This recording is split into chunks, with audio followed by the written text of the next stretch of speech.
నేను ఈ రోజున పంచాయతీరాజ్ వ్యవస్థ నేను నడిపే వ్యక్తిగా చెప్తున్నాను మీకు.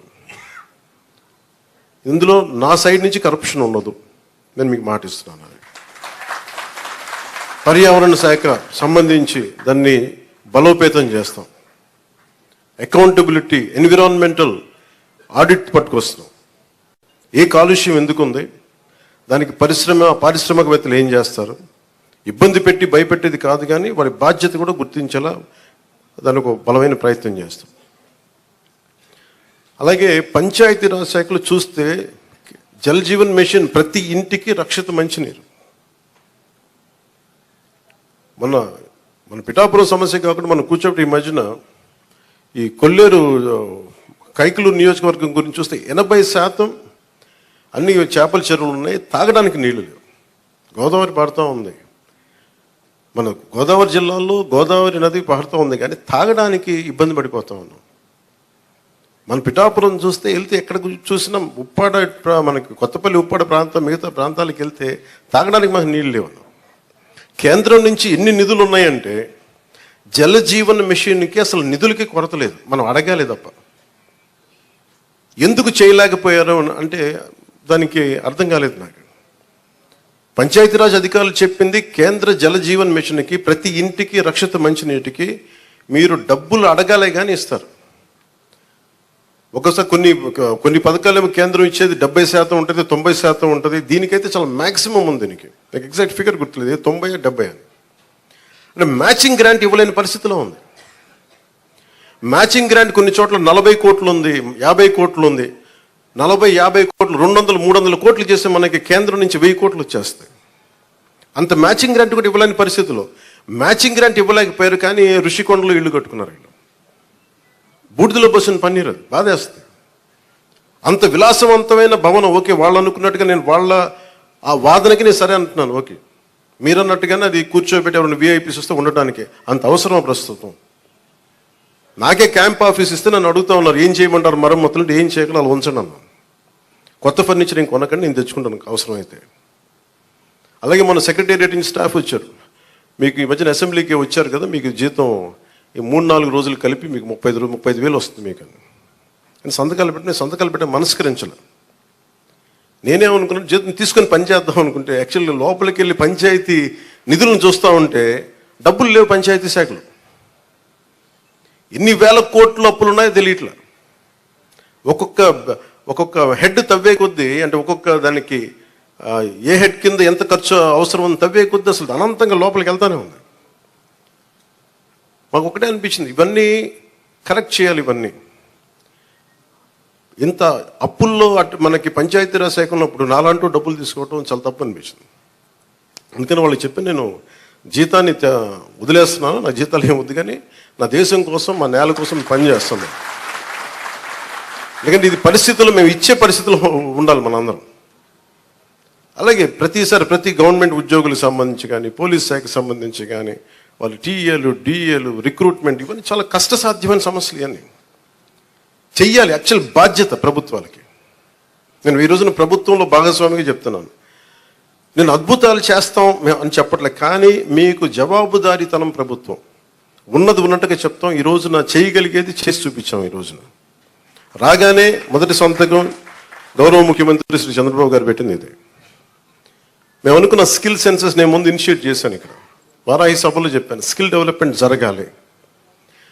ఒక యువతలో ఎంత ప్రతిభ ఉందో తెలియదు మనకి. వారి ప్రతిభను వెలికి తీయాలి, వారి సమర్థతను వెలికి తీయాలి. వాటిని పెట్టుకుని అది 5 సంతకాలు అది ఒకటైంది. అలాగే ఈ రోజున మేము మాట చెప్పినప్పుడు మన పిఠాపురం నియోజకవర్గానికి సంబంధించే మొత్తం పెన్షన్స్ అందుకునే లబ్ధిదారులు 40,765 మంది. దీనికి సంబంధించిన డబ్బు రూపంలో మొత్తం 27,34,00,000.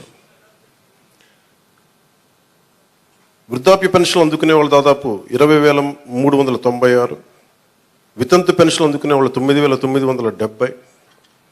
దివ్యాంగులు పెన్షన్ తీసుకుని 4,819. మత్స్యకారులు 1,498. చేనేత కార్మికులకు సంబంధించిన 997. కల్లుగీత కార్మికులు 619. డప్పు కళాకారులు 230, ఇలా కాకుండా అలాగే ట్రాన్స్జెండర్స్ కానీ ఇందాక మీరు మాట్లాడుతూ ఉన్నారమ్మా, దీని గురించి మీరు ప్రత్యేకంగా మీకు మాట్లాడతాం మీ గురించి ప్లీజ్.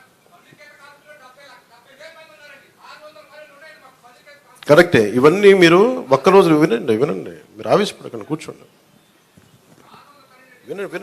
వినండి దయచేసి వినాలి. మీరు జర్నలిస్టా, మీరు సంఘం నుంచి వచ్చారు? ఓకే, కూర్చోండి ప్లీజ్, కూర్చోండి. ముందు ఎక్కడో చోట ఒక అడుగు మొదలు పెట్టాం. మీ తమరి పేరు?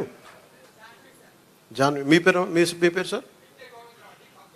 ఓకే, గోవిందరావు గారు. ఇది ఎక్కడో ఒక చోట మొదలు పెట్టాం, గుర్తుపెట్టుకోండి. ఇందాక కలెక్టర్ గారు కూడా అదే చెప్తున్నారు. ప్రతి ఆల్టర్నేట్ వీక్ నేను వచ్చి పిఠాపురంకి వచ్చి కూర్చుంటాను. అవి ఏవైతే ఉన్నాయో అవి ఇవ్వండి ఖచ్చితంగా.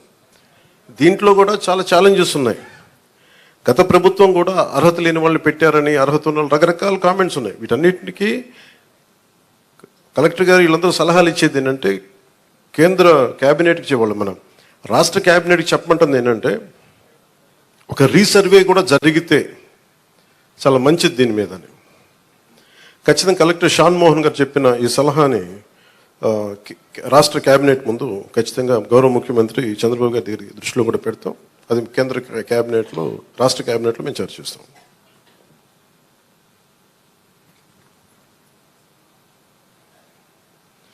ప్రతి ఆల్టర్నేట్ వీక్ కలెక్టర్ గారు ప్రత్యేకించి వచ్చి ఏమైతే ఈ సమస్యలు ఉన్నాయో, గ్రీవెన్సెస్ ఉన్నాయో ఆయన మాట ఇచ్చారు. అంటే ఒక యువ కలెక్టర్ అంత ముందుకొచ్చి, నేను ఒక ప్రతి 2వ వారం వచ్చి కూర్చుంటానంత బిజీ షెడ్యూల్ నాకు తెలుసు. ఒక అడ్మినిస్ట్రేషన్ ఎంత కష్టమో నాకు తెలుసు.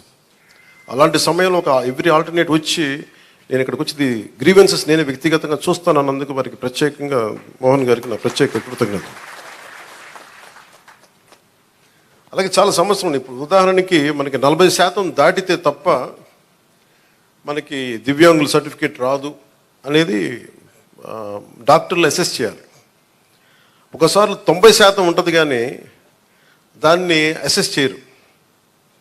అందుకని ఇందాక మాట్లాడుతున్న సదరన్ సర్టిఫికేట్ పదం అంటే, ఒక డాక్టర్ వచ్చి ఇది ఎంత శాతం మనకి ఈ వారి శరీరంలో పనిచేయట్లేదు, ఏ అవయవాలు పనిచేయట్లేదు, ఒక నిర్ధారణకు రావడానికి దాదాపు కొంచెం సమయం తీసుకోవాలి.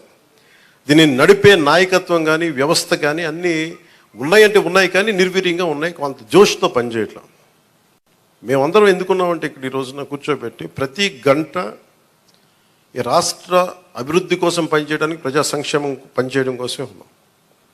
ఎందుకంటే మేము విజయయాత్రలు చేయడానికి నేను లేను ఇక్కడ. ముఖ్యంగా నాకు సంబంధించినంత వరకు నేను పిఠాపురానికి సంబంధించి, పిఠాపురం నీటి సమస్య తీర్చాలి, ముందు కనీస రక్షిత మంచినీరు ఇవ్వగలగాలి, అట్లీస్ట్ ఒక ఎమ్మెల్యేగా నా కనీస బాధ్యత, ఉపాధి అవకాశాలు తీసుకురావాలి.